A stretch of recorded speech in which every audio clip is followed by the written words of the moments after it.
Hello again, and welcome to another edition of This and That. A common saying is, it's raining cats and dogs. A long time ago, when houses had thatched roofs, the domestic animals such as cats and dogs would hide in the thatch. In a heavy rainstorm, they would fall off the roof. People would describe the heavy rain as, it's raining cats and dogs. We have a lot of cats and dogs in this country. I used to think that people were either dog lovers or cat lovers, but over time I have talked to quite a few people who have both pets at the same time. I'm often amused to find that in many of the homes, it is the cat that is in charge. The dog knows who is the boss, and he is not it. I've lived with dogs a few times. Most of them belonged to my ex-husband.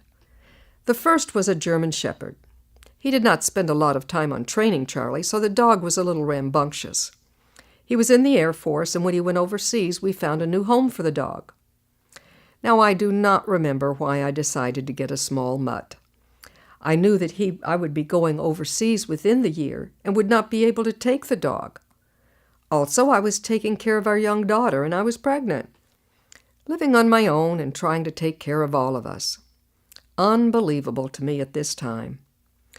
Butch was a puppy and quite small. He was not a lot of trouble. The next dog that my husband decided to get was a gorgeous golden retriever puppy, which we named Lady.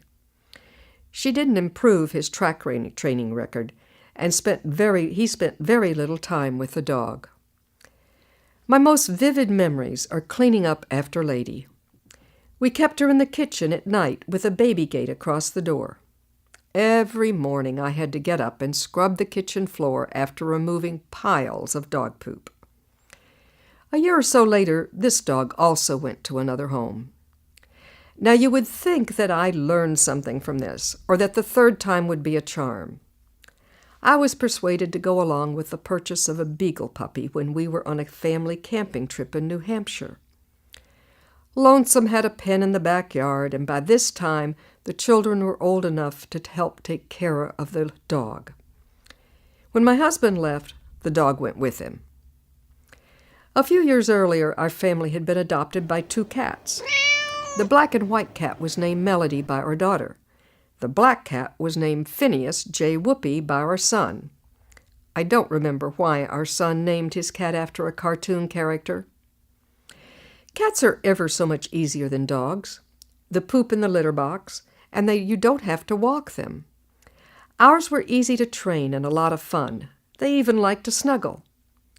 Phineas liked my LTD. One afternoon when I started the car, I saw him leap away from the car and run toward the bushes. He had been sleeping under the hood near the warm radiator. Phineas did not have 9 lives.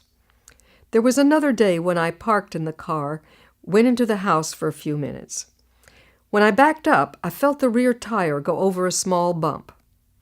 Phineas had chosen to take a nap behind the rear tire. He lived long enough to run to the bushes. It was very upsetting, and I was sad that we no longer had this black cat with white feet and a white bib. Shortly after that, I got a small kitten from a neighbor. Duchess was a calico and had fluffy fur. Now that we are retired, we travel too much to keep animals. If I got another one, it would be a kitten or 2, because they like to have each other for company. I have come from the tall mountains where the place called morning lies. I have seen the glow of sunshine steal across the quiet skies. We have doubts about the morning when our hearts are black with sin. It's hard to see the break of day when we have no love within. There can really be a morning. It is born within the soul, and it will come to each of us when loving is our goal. We hope that you will join us again soon for another edition of This and That.